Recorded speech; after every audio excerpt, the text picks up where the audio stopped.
Hello, everybody. We'll start with my journey as a child.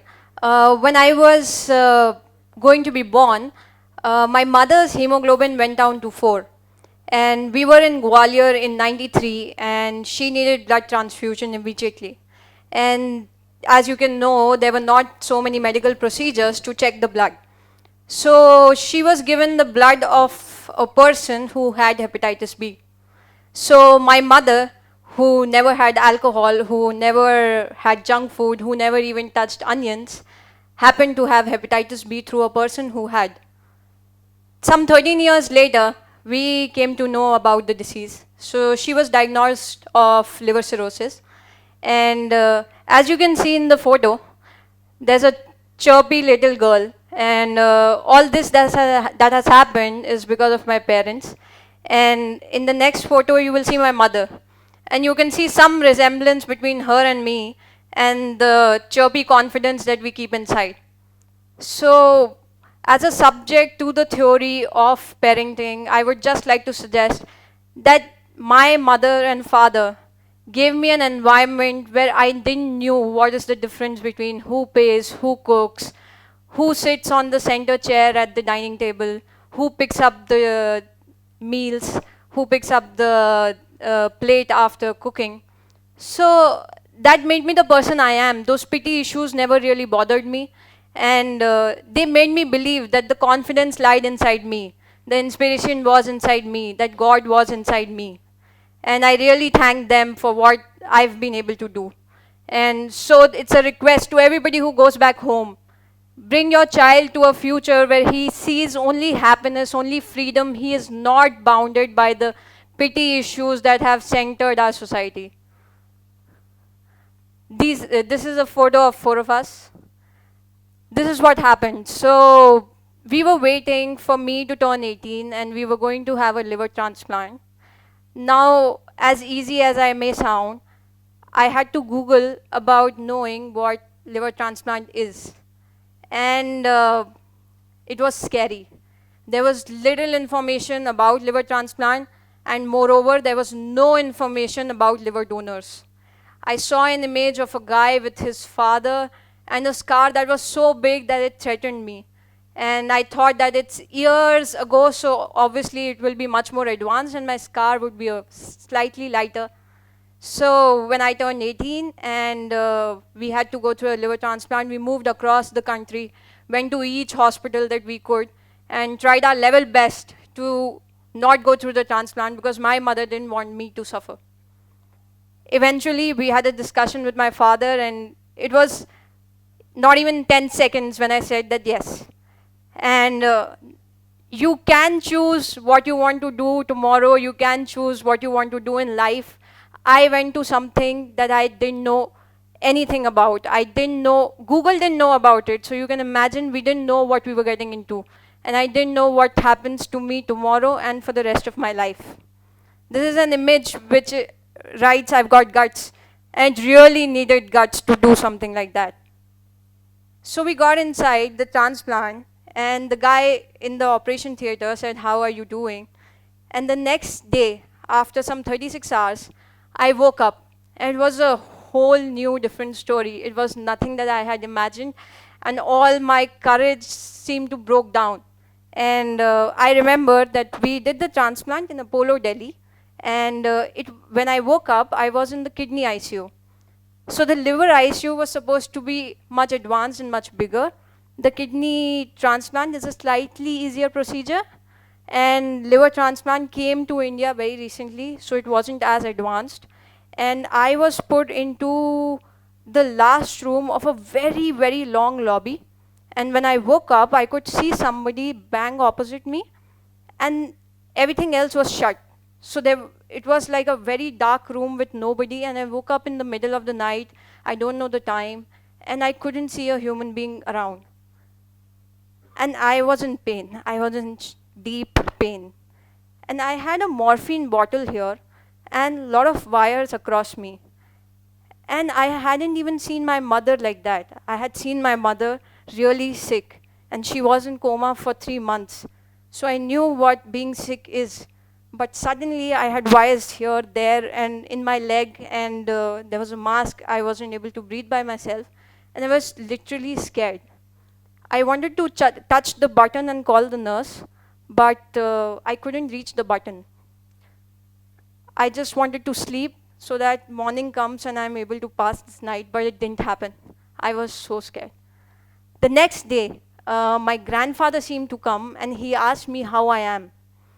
And I told him that I am in pain. If you shift the chair, then I'll feel better because my back was paining. If I stand a little bit, I'll feel better.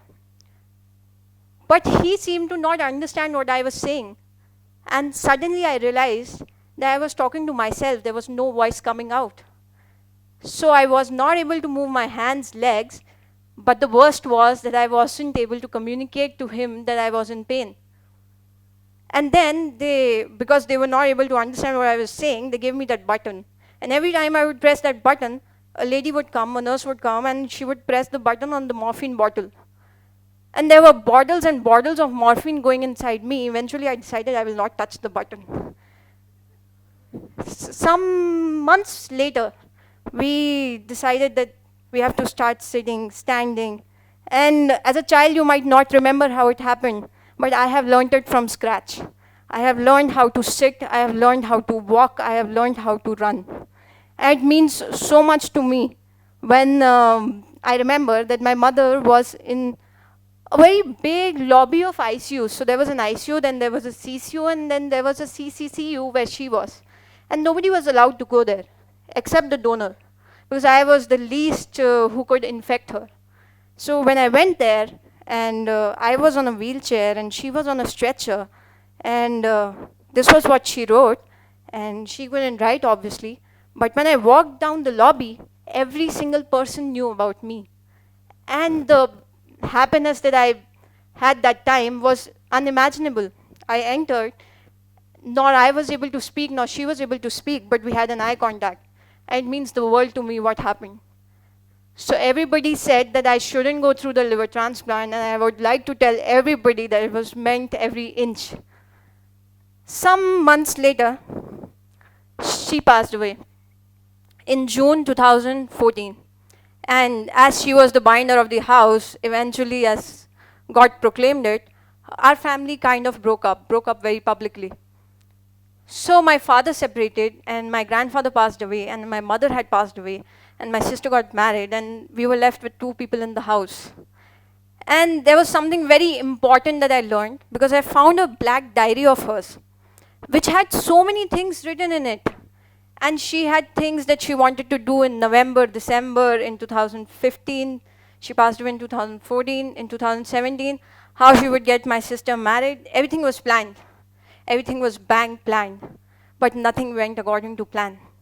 That day I realized how much it matters what I have got, and she hadn't. If you would have seen her struggling, you would know how much she fought to stay alive.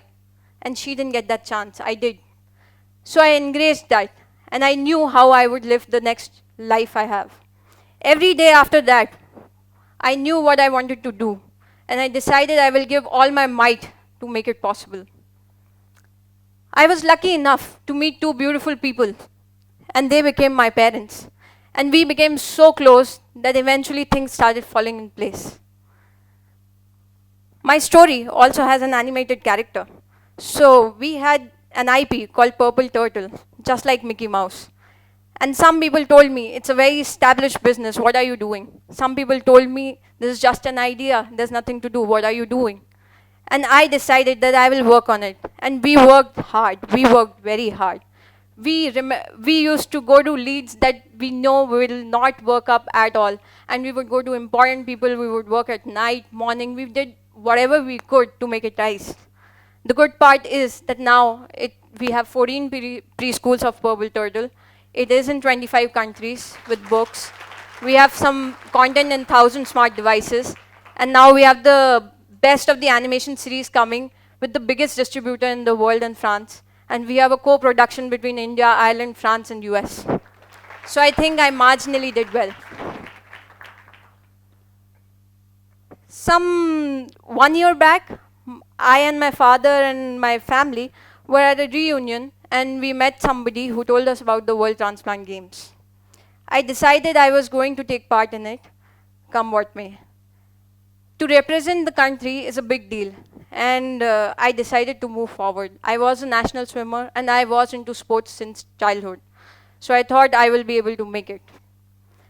So I was practicing around 2.5 hours since past 4 years, and when these games came in my arena, I started to work more.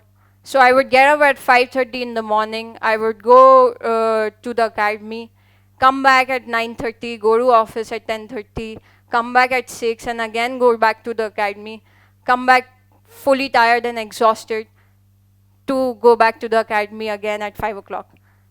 I worked very hard and I was very positive, and I looked at the medal tally and I was banging on at least a medal for the country. But it was a whole different story when I reached there.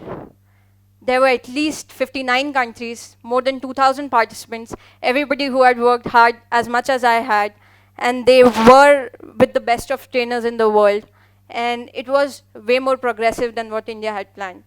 So there were 14 members from India, and there were 200 participants from Britain, and every 10th person had a coach, and their kits, their style, their physique, everything had me scared like shit.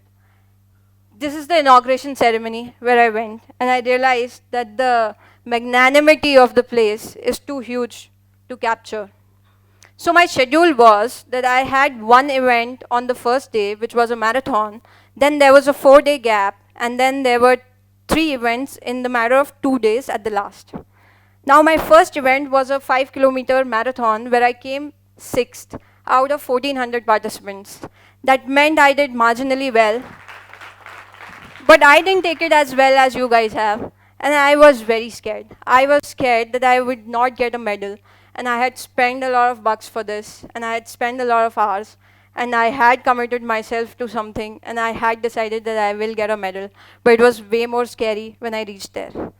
The next 4 days, I didn't sleep, I didn't eat, I didn't talk to anybody. There were programs happening all across the city. This happened in Newcastle, United Kingdoms, and the city was in kind of a holiday, and they were given schedules, and everybody was open to go to anywhere. So anybody would choose, the citizen of the city could go to golf, somebody could go to the swimming, somebody could come to the athletics, they could decide. So there was a huge crowd built up, and there was a huge landscape of people waiting for India to do something. And we performed rather badly. We were not ready for the event, and I remember India competing last, and just before my race was supposed to happen, there was a race of men, and the race was completed and India was still running. And I felt bad that moment, and I knew I had to do something, and I was scared.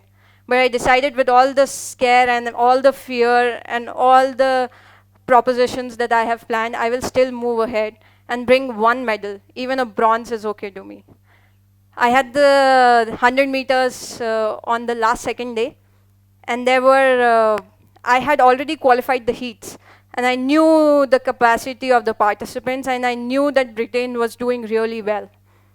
So we, in the 100 meters, I got a silver for the country, and believe me, the least I felt that moment was not happiness. It was such a strength of relief at that moment to know that I could do so well for the country, and I could put our name in the map, which was not there. The tally didn't have the country's name.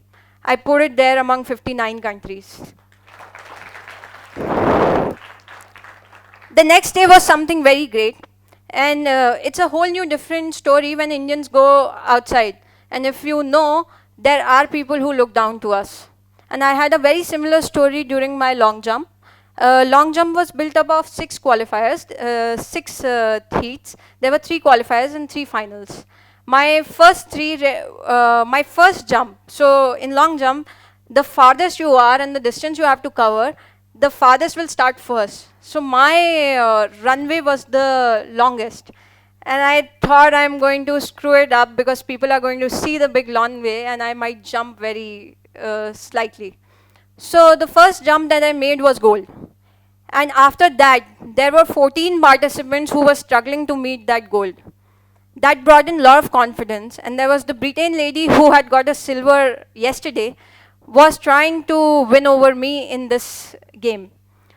So in the fifth, there were 3 qualifiers, 3 finals. She made it to the finals, obviously. She was very good. In the fifth jump, she left and she was losing. So she left the field. She eventually came back.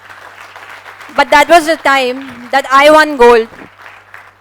And Britain got a silver, to whom I had got a silver yesterday. The best happened. The next was the best that happened. This is my ball throw event, and ball throw, if you guys know, is usually about strength. And the ladies that you can see on my left and right were way more powerful than me, had height of at least 2 feet above me. I was kind of struggling. And I won over the Germany lady by 4 meters. And 4 meters in a ball throw is a very big deal. So I had a distance of 31 and she had a distance of 27. What happened later was obviously a very different story, but I realized something very big that time. I was in London after the games and I had recently won 2 golds and 1 silver for the country. But it didn't matter because I was alone in the city. And people would keep calling me and WhatsApping me and tell me why am I not happy. And I told them nobody here knows me. And what will I do being happy? They will call me crazy. As soon as I landed in the city, I realized how big it is. How big it matters when you do it at your, when you land on your land. When I reached India, I realized how happy people were.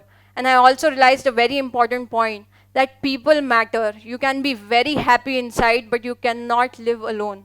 So I have lost people and I've lost a lot of them.